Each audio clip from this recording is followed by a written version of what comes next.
sedikit penjelasan tentang stevia itu apa sampai ke bawah. Ini lebih ke detail. Kemudian di sini ada tombol register dan login. Jika register ini akan terklik sebagai admin, tapi nggak langsung otomatis bisa login. Jadi harus menunggu approval dari super admin terlebih dahulu. Kemudian jika login, ini kalau misalkan kita udah punya akun adminnya. Untuk page login, kalau misalkan mau bikin akun baru, tinggal klik buat akun, nanti akan ke register. Seperti ini untuk form registernya. Kita akan ke page login. Dan saya tinggal masukin username dan passwordnya.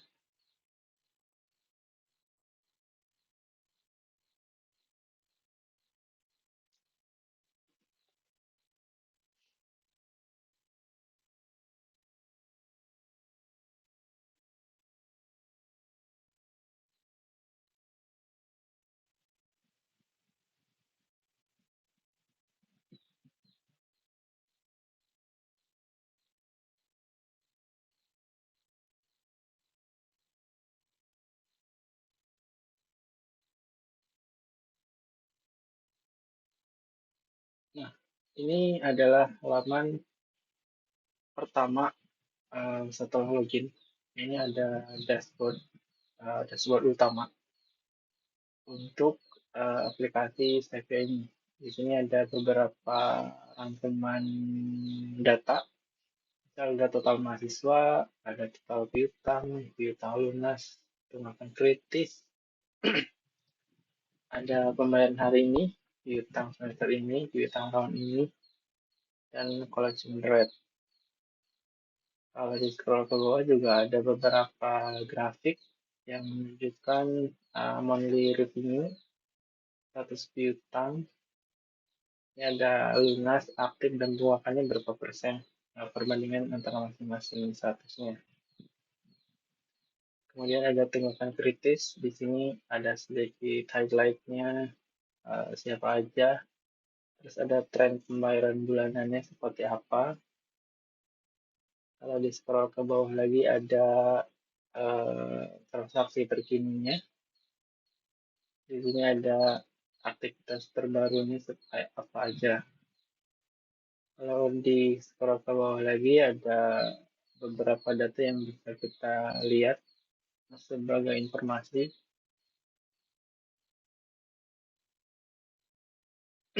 Nah, kemudian di sini ada beberapa menu yang bisa kita manage.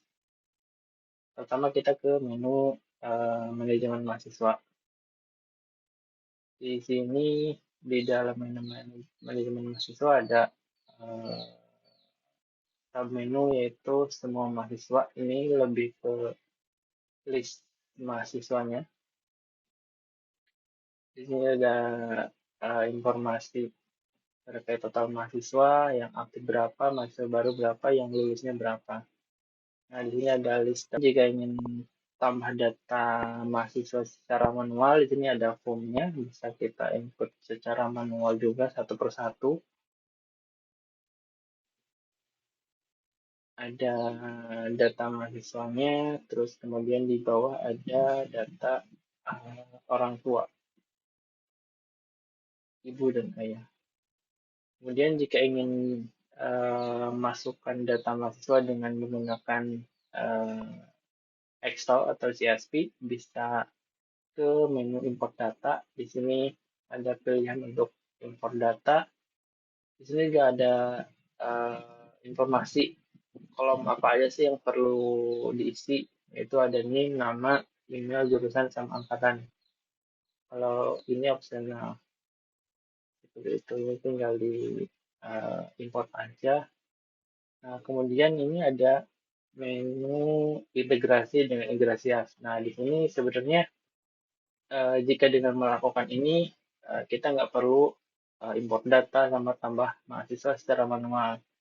Nah, jadi kita bisa langsung nge-get sama input data langsung dari Iglesias.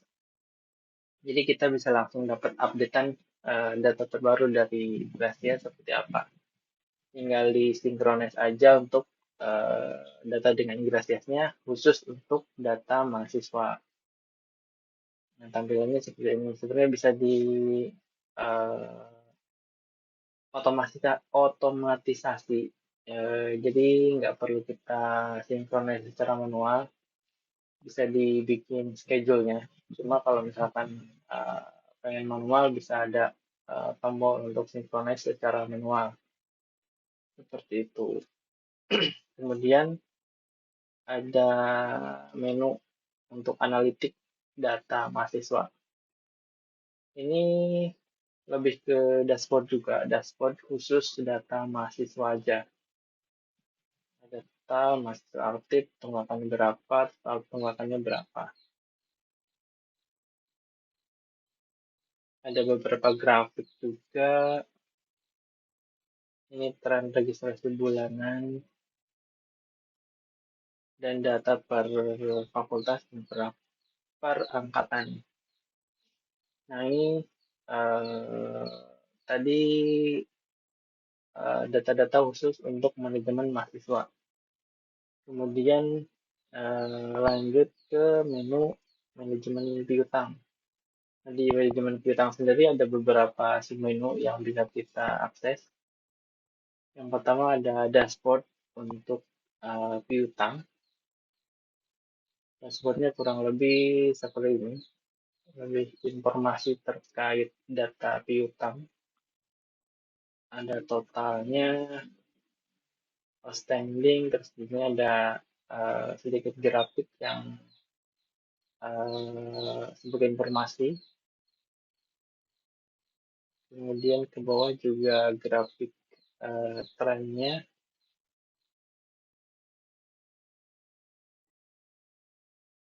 Ya, ini lebih ke informasi dashboard terkait khusus untuk piutang aja.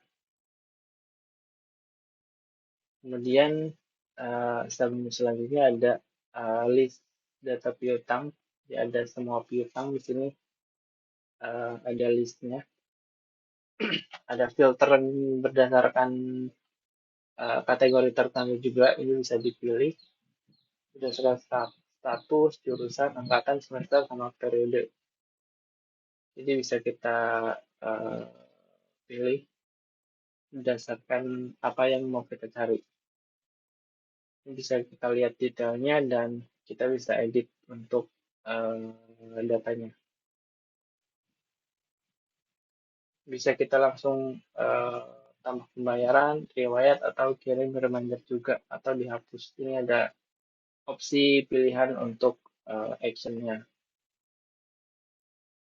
Kemudian selanjutnya ada submenu untuk tambah piutang. Ini tambah piutang secara manual, ada formnya. Jadi kita bisa pilih mahasiswanya siapa, terus kita inputkan jenis biayanya apa, dan akademiknya apa, dan semuanya bisa kita tambahkan untuk menambah piutang secara manual. Selanjutnya ada piutang tunggakan. Di sini lebih ke informasi untuk piutang tunggakan. Ada listnya, dia informasi hari terlambatnya berapa hari, statusnya apa. Seperti itu. Terus kemudian ada riwayat piutang. Ini juga khusus data untuk riwayat piutang per mahasiswanya. Jadi kita bisa lihat riwayat piutang untuk semua mahasiswa. Kemudian kita bisa lihat lebih detail lagi riwayat per mahasiswa itu sendiri. Nah, kalau misalkan kita lihat salah satu, kita bisa lihat detail dari masing-masing piutang dari mahasiswa tersebut. Nah, kayak gitu.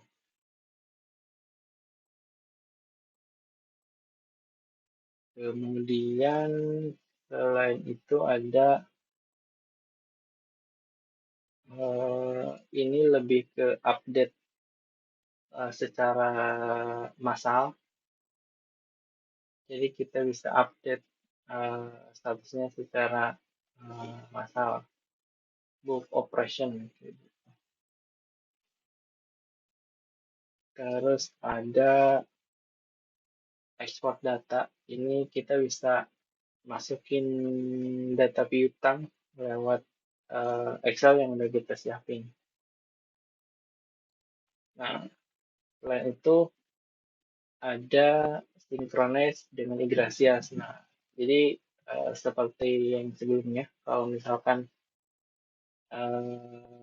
kita nggak perlu bikin action tambah terus ekspor data pakai Excel, dengan kita synchronize dengan Igrasias, ini udah otomatis langsung bisa terintegrasi dengan Igrasias data untuk khusus piutang aja.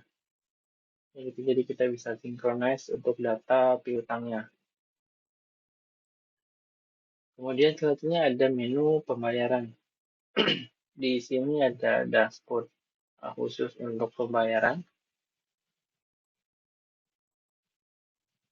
Lebih ke informasi khusus untuk pembayarannya. Kemudian ada list pembayaran.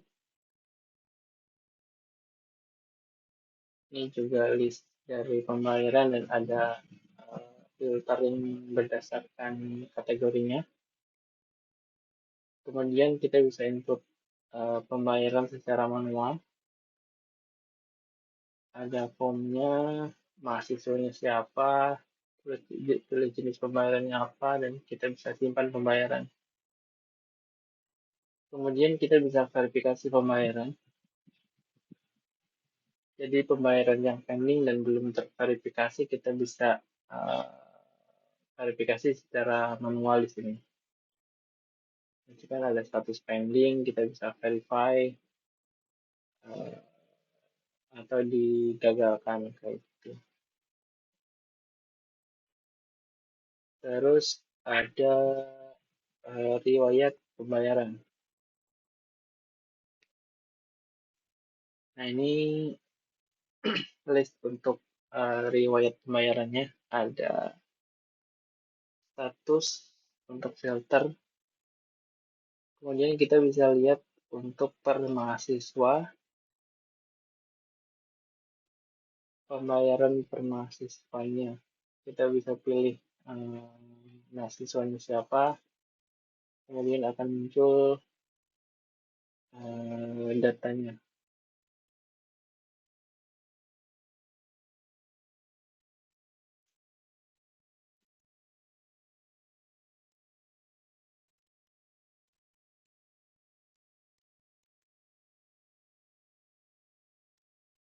Oke, seperti itu. Ini untuk khusus per mahasiswanya. Ada juga per metode pembayaran. Nah, di sini kita bisa pilih metode pembayarannya apa, terus detail per metode pembayarannya seperti apa. Kemudian ada analitik pembayaran.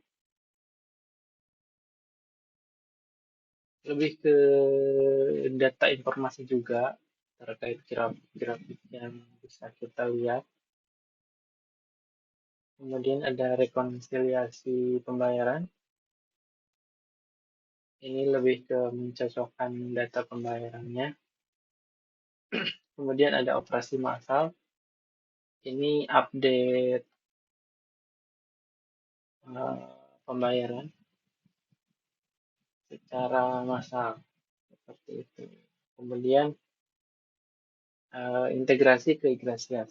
Nah, ini kurang lebih sama fungsinya seperti menu sebelumnya. Jadi kita bisa langsung integrasiin manajemen pembayaran ini langsung dengan Igrasias. Jadi kita nggak perlu input manual lagi. Kemudian ada laporan pembayaran. Ini juga lebih ke informasi aja terkait laporan pembayaran. Dan selanjutnya ada ekspor data. Nah, di sini kita bisa ekspor data berdasarkan filter yang mau kita pilih.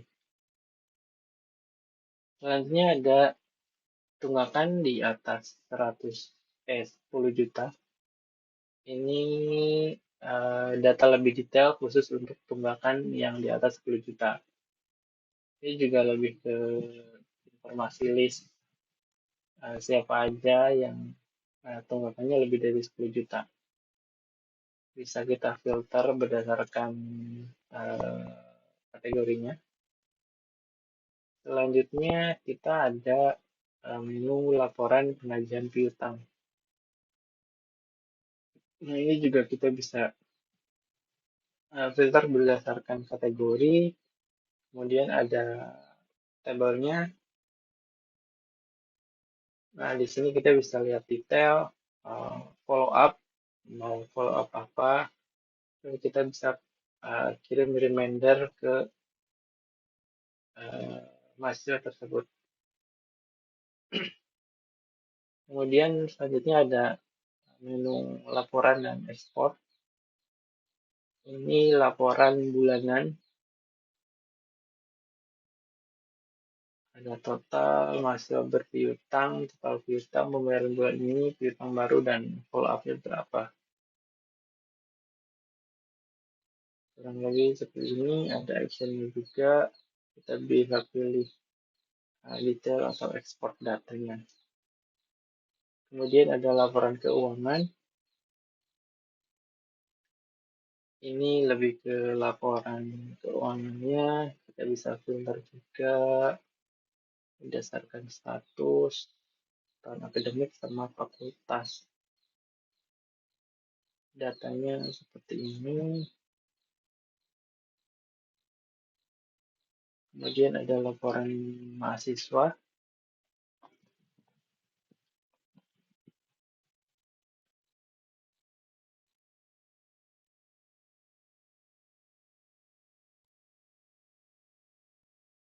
Ini juga kita bisa filter berdasarkan kategori. Ada data mahasiswanya. Dan kemudian kita bisa ekspor data. Data apa yang kita mau ekspor seperti itu. Kemudian kita lanjut ke ada reminder. Ini untuk pengaturan remindernya. Lebih ke master reminder, kita bisa bikin template seperti apa. Jadi kita mau kirim semua gitu, atau kita bisa set schedule untuk remindernya. Ini untuk email, kemudian untuk WhatsApp-nya kurang lebih sama. Terus ada jadwal reminder. Kita bisa bikin schedule untuk pembuatan reminder ini. Dan kemudian ada template untuk reminder itu sendiri. Bikin template. Lanjut ada manajemen pengguna. Di sini kita bisa atur manajemen penggunanya. Kita bisa lihat total usernya berapa, yang aktif berapa, yang pending approvalnya berapa, admin keuangannya berapa. Kita bisa tambahin besar, low activity, sama pending approval. Kalau mau tambah manual, di sini juga bisa langsung kita ada form tambah usernya, kemudian kita atur role dan hak aksesnya. Nah, seperti ini kita bisa atur dia sebagai super admin atau apa. Nah, kemudian ada menu approval untuk user baru yang tadi kalau misalkan dia register secara mandiri, nah di sini harus di-approve terlebih dahulu untuk bisa login. Kemudian ada log activity, ini bisa melihat aktivitas untuk masing-masing user dia melakukan apa aja. Terus ini lebih ke pengaturan sistem, lebih ke informasi aja.